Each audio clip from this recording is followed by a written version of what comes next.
Hello friends, welcome to KCS Storytime. Today's story is A Pocket for Corduroy. Story and pictures by Don Freeman. This is our second Corduroy story that we are reading together. Late one summer afternoon, Lisa and her mother took their laundry to the laundromat. As always on such trips, Lisa carried along her toy bear, Corduroy. They're going to the laundromat to wash their clothes. The laundromat was a very busy place at this hour. "Now, Corduroy, you sit here and wait for me," Lisa said. "I'm going to help with our wash." Do you think Corduroy is going to sit still? Let's find out. Corduroy waited patiently. Then, suddenly, his ears perked up. Lisa's mother was saying, "Be sure to take everything out of your pockets, Lisa dear. You don't want your precious things to get all wet and soapy."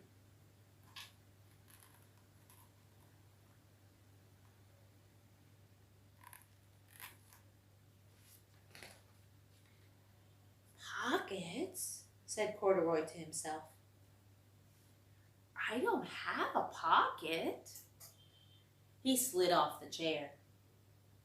"I must go find something to make a pocket out of," he said. He began to look around. He didn't sit still for long, did he? Had to get down. First, he came to a pile of fancy towels and washcloths, but nothing was the right size or color. Then he saw a huge stack of colorful clothes in a laundry bag. "There ought to be something in there to make a pocket out of," he said. He's looking around for a pocket. Without hesitating, he climbed inside the bag, which was filled with pieces of wet laundry. The dampness didn't bother Corduroy in the least. "This must be a cave," he said, sighing happily.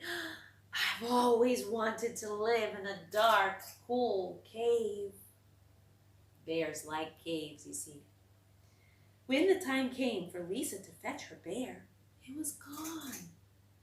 "Oh, Mommy," she exclaimed, "Corduroy isn't here where I left him." "I'm sorry, honey," said her mother, "but the laundromat will be closing soon, and we must be getting home." Looks like Corduroy is lost. Lisa was reluctant to leave without Corduroy, but her mother insisted. "You can come back tomorrow," she said. "I'm sure he will still be here." As they left, a young man wearing an artist's beret was taking his wet laundry out of a bag, the very bag Corduroy had discovered. Before he knew it, Corduroy was being tossed together with all the sheets, shirts, shorts, and slacks.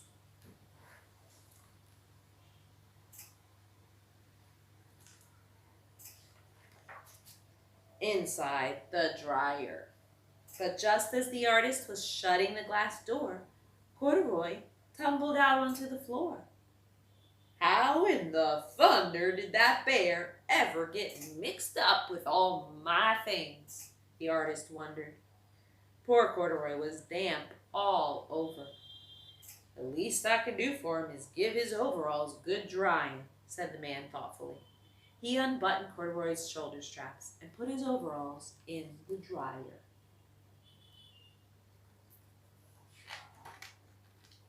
Corduroy grew dizzy as he watched the clothes spinning around, but the artist became inspired.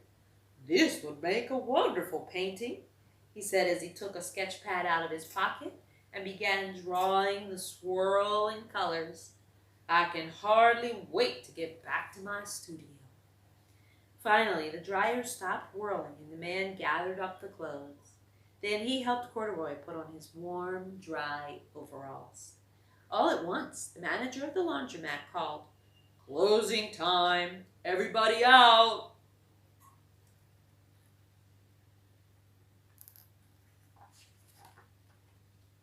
Corduroy was gently placed on top of a washing machine.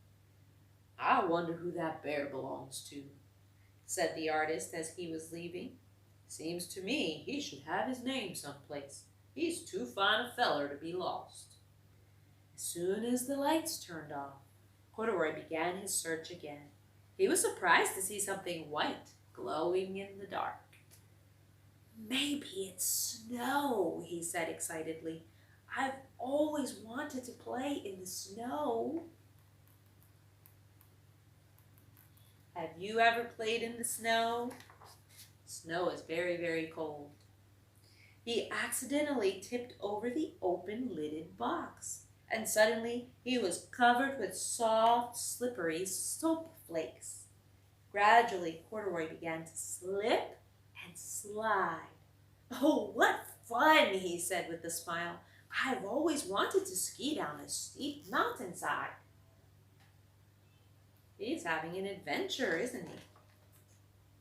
He landed paws first in an empty laundry basket. "This must be a cage," he said, peeking through the bars. "I've never wanted to live inside a cage like a bear in the zoo." But by now, Corduroy felt drowsy, and soon he nodded off to sleep. He's getting sleepy. That doesn't look like a very comfortable place to sleep.